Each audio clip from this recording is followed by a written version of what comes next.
कि दुनिया में कौन मेरी सुनेगा ए आयशा।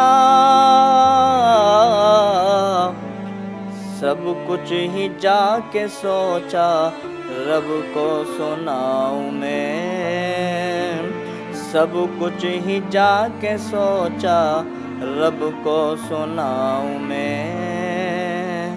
बेटी के हाथ मेहंदी से कैसे रचाऊं मैं। नाज़रीन अस्सलाम वालेकुम, मैं हूं मोहम्मद साजिद और आप जानते हैं कि आज इस्लामिक प्रोग्राम करने की आवश्यकता है, ज़रूरत है। और हमारे साथ हैं कारी अब्दुल कादिर काशमी साहब, जो पेशे से नात नज़्म पढ़ते हैं। पहले इनकी नज़्म सुनेंगे और फिर और बातों पर भी चर्चा करेंगे। जी अब्दुल कादिर साहब, आपका बहुत बहुत स्वागत है हमारे चैनल में। शुक्रिया आपका बहुत बहुत साजिद भाई कि आप वक्त निकाल कर यहाँ तक पहुँचे। जी शुरू कर। अस्सलाम वालेकुम। आयशा को लेकर के कुछ कलाम तैयार किया है, वो मैं आपके सामने पेश करता हूँ। बेटी के हाथ मेहंदी से कैसे रचाऊं मैं,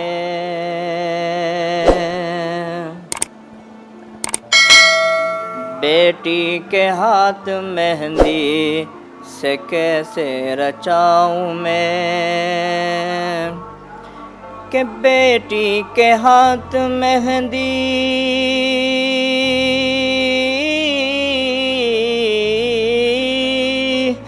बेटी के हाथ मेहंदी से कैसे रचाऊं मैं।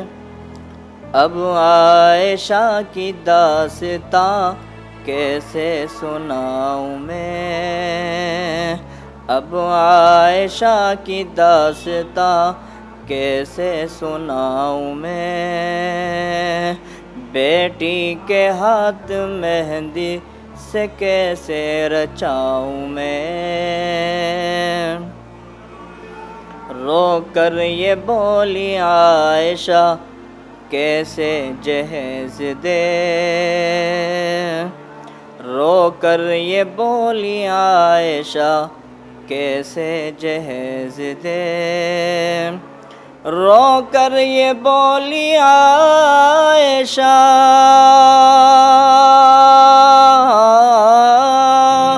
रो कर ये बोली आयशा कैसे जहेज दे। बेहतर है इससे डूब के मर जाऊं मैं, बेहतर है इससे डूब के मर जाऊं मैं।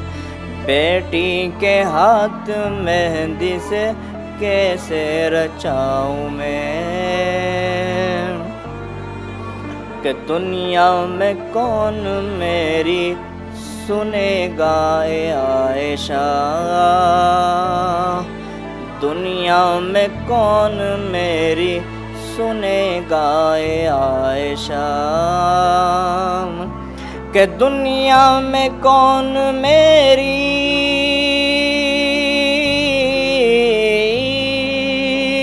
कि दुनिया में कौन मेरी सुनेगा ए आयशा।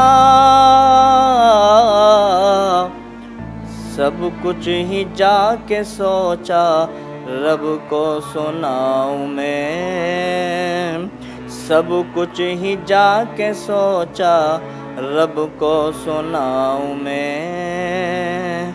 बेटी के हाथ मेहंदी से कैसे रचाऊं मैं।